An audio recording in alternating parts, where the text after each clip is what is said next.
अस्सलाम वालेकुम दोस्तों। उम्मीद करता हूँ आप सब लोग खैरियत से होंगे। प्यारे दोस्तों, चंद वजूहात की बिना पर मैं काफी दिन से अपनी कहानी रिकॉर्ड नहीं कर पाया, लेकिन आखिरकार आपकी दूरी मुझसे बर्दाश्त ना हुई और मैं वापस आपके पास लौट आया हूँ। रात का पुरहौल अंधेरा हर सू मुसल्लत था, हाथ को हाथ सुझाई न दे रहा था, लेकिन मैं अपनी गाड़ी में बैठा हुआ मुसलसल उस सुनसान सड़क पर सफर कर रहा था। लेकिन हेडलाइट्स की रोशनी इतनी थी कि जैसे अंधेरे में कहीं दूर से दिया जलता हुआ दिखाई दे। मैं उस वक्त एक इंजीनियर था और अपनी साइट से वापस अपने घर की तरफ लौट रहा था। ये तकरीबन रात 12 बजे का वक्त था। आज मुझे मुसलसल काम करते हुए कुछ देर हो गई थी। हालांकि मुझे इस बात का ठीक से अंदाजा था कि काम की वजह से आज मैं लेट हो जाऊंगा और मुझे शुरू से ही अंधेरे से कोफ्त महसूस होती थी। लेकिन काम भी जरूरी था। अगर मैं उसे मुकम्मल ना करता तो मुझे मेरे बॉस से डांट जरूर पड़ती। मैं अपने बचपन से ही अंधेरे और जिन भूतों की बातें सुनकर शदीद खौफ में मुब्तला हो जाया करता था। लेकिन न जाने ये डर ऐसा मेरे दिल में बैठा कि अब जवानी के आलम में भी मुझे इस तरह की मुश्किल अक्सर पेश आया करती और मैं बुरी तरह से सहम जाया करता था। मुझे अक्सर ऐसा महसूस होता था कि जैसे कोई जिन भूत ये चुड़ैल एकदम से निकलकर मेरे सामने आ जाएगा या फिर मुझे मेरी गर्दन से दबोच लेगा। शायद इसलिए मैं अपने कमरे में भी लाइट जलाकर ही सोता था। लेकिन मुझे क्या मालूम था कि साइट से घर जाने के लिए इस सुनसान सड़क से गुजरना लाजमी है। खैर, उस वक्त जो मेरी हालत थी ये तो मैं ही बेहतर जानता हूँ। मुझे मुसलसल गाड़ी ड्राइव करते हुए तकरीबन 1 घंटे का वक्त गुजर चुका था। खौफ की शिद्दत को खत्म करने की गर्ज से मैंने कार में नस्ब रेडियो ऑन कर लिया। कमबख्त अनाउंसर इंतहाई खौफनाक मौजू पर गुफ्तगू कर रहा था, जिसे सुनकर मेरा दिल जोर जोर से धड़कने लगा। मैंने फौरन ही घबराते हुए रेडियो का स्टेशन चेंज किया और अपने आप को बहलाने लगा। अगले ही लम्हे मेरे कानों में एक खूबसूरत से गाने की आवाज आई और किसी हद तक मेरी जान में जान भी आई। मैं मुसलसल अपने हवासों पर काबू पाते हुए जल्द अज जल्द घर पहुंचना चाहता था। इस घर से मैं कार को मुसलसल तेजी से दौड़ा रहा था, लेकिन रास्ता उबड़ खाबड़ होने की वजह से कार को जबरदस्त झटके लग रहे थे। लेकिन मैं इन झटकों को नजरअंदाज करते हुए अपनी गाड़ी की रफ्तार को मुसलसल बढ़ाता जा रहा था और शायद यही मेरी सबसे बड़ी गलती थी। अगले कुछ ही पल में मेरी कार ने एक जबरदस्त झटका खाया और गिर गिर करके बंद हो गई। कार क्या रुकी, समझे मेरा दिल रुक गया। मैंने घबराहट के आलम में कार को फिर से स्टार्ट करने की कोशिश की, मगर चाबी घुमा घुमा कर मैं थक गया। हालांकि ये एक नई गाड़ी थी, आखिर क्या वजह हो सकती है कि इस नई गाड़ी में एकदम से कोई खराबी आ गई। खैर, मैं डरता हुआ अपनी गाड़ी से बाहर निकला ताकि कोई फनी खराबी हो तो उसे चेक कर सकूं। न जाने क्यों आज मुझे बड़ी शिद्दत से एक ड्राइवर की कमी महसूस हो रही थी। काश कि अगर मैंने बहुत पहले ही कोई ड्राइवर रख लिया होता तो मुझे इस मुश्किल का सामना न करना पड़ता, या फिर कम अज कम इस डर और खौफ से मुझे निजात तो मिल जाती। मैं गाड़ी का बोनेट खोलकर काफी देर तक उसे देखता रहा, लेकिन मुझे कुछ भी समझ ना आ रही थी। मैंने बहुत से पुर्जों को हिलाने की कोशिश भी की, मगर उल्टा मेरा हाथ जल गया और मैं दर्द की शिद्दत से बिलबिला उठा। मेरी समझ में ना आ रहा था कि आखिर मैं क्या करूं। मैं फिर से आकर गाड़ी में बैठ गया और अपना सर स्टीयरिंग से लगा दिया। मुझे मेरे हाथ में शदीद दर्द और जलन महसूस हो रही थी, जिसने काफी हद तक मेरे खौफ की शिद्दत को खत्म कर दिया था। अभी मैं इसी कश्मकश में था कि गाड़ी के शीशे पर किसी ने दस्तक दी। खौफ के मारे मेरा दिल उछलकर मेरे हलक में आ गया। मैंने खौफजदा होते हुए उजरत से उस सिमत की तरफ देखा जहां से मुझे आवाज सुनाई दी थी। मेरी गाड़ी के बाहर एक शख्स मौजूद था जो मुझे वाज़ेह तौर पर दिखाई ना दे रहा था। उसे देखते ही अचानक मेरे रोंगटे खड़े हो गए, क्योंकि मैंने अपने दोस्तों से कई भयानक और वहशतनाक किस्से सुन रखे थे कि ऐसी वीरान जगहों पर अक्सर जब इंसान फंसता है तो अजीब अजीब सी मखलूकात सामने आ जाती हैं और बाज तो इंसान का लहू तक पी जाती हैं और उनके चेहरे भी बहुत भयानक होते हैं, जिसकी वजह से सख्त दिल इंसान भी अपना होश खोकर पागल हो जाता है। ये ख्याल आते ही मेरा दिल तेजी से धड़कने लगा और मैंने खौफ से अपनी आंखें बंद कर ली। लेकिन ऐसी सिचुएशन में आखिर कब तक मैं अपनी आंखें बंद करता। मैंने डरते डरते दोबारा से अपनी नजर उस शख्स की जानिब डाली जो कि अब ठीक मेरी गाड़ी की हेडलाइट्स के बिल्कुल सामने खड़ा हुआ था। शायद वो अपनी शनाख्त जाहिर करने के लिए जानबूझकर गाड़ी के सामने जा खड़ा हुआ था। मैंने जब उसे गौर से देखा तो हैरान हो गया। शाहिद खान। अचानक मेरी जबान से उस शख्स का नाम निकला। मेरी नजरों ने आखिरकार उसे पहचान ही लिया था। वो मुसलसल मुझसे कुछ बोलने की कोशिश कर रहा था मगर उसकी आवाज मुझ तक ना पहुंच पा रही थी। मैंने जल्दी से रेडियो ऑफ करते हुए अपनी गाड़ी का शीशा थोड़ा नीचे किया। अरे साहब बाहर आ जाइए, आप जवाब क्यों नहीं दे रहे? उसकी घबराई हुई आवाज एकदम से मेरे कानों में सुनाई दी। शायद वो चिल्ला चिल्ला कर थक चुका था। मैंने उसके चेहरे के साथ उसकी आवाज भी पहचान ली थी और मेरी खुशी का कोई ठिकाना न रहा। ये दोहरी खुशी थी, एक तो इस वीराने में किसी की शनासाई और दूसरा ये कि मैं उसे अच्छी तरह से जानता था। वो एक मोटर मैकेनिक था जिससे मैं अक्सर अपनी गाड़ी बनवाया करता था। वो तेजी से मेरी जानिब लपका।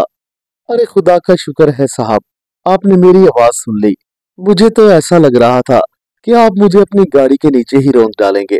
अरे नहीं नहीं शाहिद भाई, मैंने बिना किसी हिचकिचाहट के उसका हाथ अपने हाथ पर रखा और उसे तसल्ली देने की कोशिश की। ये वही शाहिद था कि जिसके साथ बैठकर मैं अक्सर चाय पीता था और बहुत सारी गप्पे भी हाँकता था। तकरीबन आज से 2 हफ्ते पहले मैं इससे आखिरी बार मिला था। उस वक्त तक शायद मैंने ये कार नहीं खरीदी थी। आओ शाहिद, अंदर आ जाओ। मैंने फौरन ही शाहिद को गाड़ी के अंदर आने का इशारा किया, लेकिन अंदर आने की बजाय वो एकदम झट से बोला, अरे वाह साहब जी, आपने तो तरक्की कर ली, नए मॉडल की कार खरीदी और मिठाई खिलाने गिराज पर भी नहीं आए। आप एक मिनट रुके जरा, मैं गाड़ी को देखता हूँ कि इसमें क्या प्रॉब्लम आई है। इतना कहकर शाहिद गाड़ी के बोनेट की तरफ बढ़ गया और मैं भी गाड़ी से निकलकर शाहिद के साथ जा खड़ा हुआ। थोड़ी ही देर में उसने गाड़ी स्टार्ट कर ली और मैंने सूखा सांस लिया। अरे साहब, अगर ये गाड़ी लेने के बाद आप एक बार मुझे दिखा देते तो आज ये मुश्किल आपको पेश ना आती, उसने मेरी जानिब देखते हुए कहा। बस यार शाहिद, काम की वजह से मैं तुम्हारे पास चक्कर नहीं लगा पाया, लेकिन अब मैं मुतवातिर तुम्हारे पास आया करूंगा। पहले तुम ये बताओ कि तुम इस सुनसान वीराने में क्या कर रहे हो? मैंने फौरन ही अपने मन में दबा हुआ सवाल उससे पूछ ही लिया। अरे साहब क्या बताऊं, आजकल के इस दौर में गुजारा करना बहुत ही मुश्किल है। मैं यहाँ से थोड़ी दूर एक मिल में नाइट ड्यूटी करता हूँ और वहाँ के मालकान की गाड़ियाँ अक्सर खराब हो जाती हैं। बस उसी सिलसिले में अक्सर यहाँ आना जाना लगा रहता है और ऊपर से वो मुझे मुआवजा भी पुरकशिश देते हैं। लिहाजा 12 बजे ही मेरी ड्यूटी शुरू हो जाती है। मैं बस वही जा रहा था कि आपकी गाड़ी को बंद देखकर मैं आपकी तरफ चला आया। उसने तफसीलन अपनी मौजूदगी की वजह समझाई और मुझे उसकी बहादुरी और बेखौफी पर रश्क आने लगा। उसकी जगह अगर मैं होता तो जाहिर है इस सुनसान वीराने में हरगिज नौकरी न करता। अगरचे शाहिद खान मेरे साथ इस जगह पर मौजूद था, लेकिन मेरी टांगें अब भी अनजाने खौफ की वजह से कांप रही थीं। मैं जल्द से जल्द वहां से निकल जाना चाहता था। अच्छा, बहुत शुक्रिया शाहिद। वैसे हुआ क्या था गाड़ी को? ये तो बिल्कुल नई है, ऐसे बंद हो जाने की कोई तो वजह होगी। बस क्या बताऊं साहब जी, जो चीज जितनी जदीद और सहूलियात से पुरलैस होती है वो उतनी ही नाजुक होती है। तेज रफ्तारी की वजह से कुछ झटके लगे होंगे जिसकी वजह से इसकी वायरिंग थोड़ी सी हिल गई थी। मैंने अब उसे अच्छे से दुरुस्त कर दिया है, आप बेफिक्र होकर घर जाएं। इतना कहकर वो मुस्कुराते हुए मेरी जानिब देखने लगा और मैंने अपनी जेब से 1,000 रुपए का नोट निकालकर शाहिद की तरफ बढ़ा दिया। चलो ठीक है शाहिद, आओ मैं तुम्हें तुम्हारी फैक्ट्री तक ड्रॉप कर देता हूँ, मैंने फौरन ही शाहिद का हाथ पकड़ते हुए कहा। अरे नहीं नहीं साहब, आप क्यों तकलीफ करने लगे? इस रास्ते की तरफ तो कार नहीं जा सकती क्योंकि यहाँ से आगे काफी घूम कर जाना पड़ेगा और मेरे लिए यहाँ से पैदल का शॉर्टकट रास्ता मौजूद है। मैं जल्द ही अपनी मिल पहुंच जाऊंगा और हाँ, डरने की जरूरत नहीं, आप बेखौफ होकर अपने घर की तरफ जाइए। इंशाल्लाह फिर गैरेज पर मुलाकात होगी। इतना कहकर शाहिद वहां से पैदल ही चल पड़ा और मैं अपनी गाड़ी स्टार्ट करके आखिरकार अपने घर जा पहुंचा। अगले रोज जब मैं नींद से बेदार हुआ तो तबीयत पर एक बोझलपन सा था और मेरा सर भी भारी हो रहा था। मैं बिस्तर पर लेटे लेटे ही शाहिद के मुतालिक सोचने लगा। वो किस कदर नफीस इंसान था। उसे लोगों की मदद करके जो खुशी महसूस होती थी वो उसके चेहरे पर बिल्कुल साफ दिखाई देती।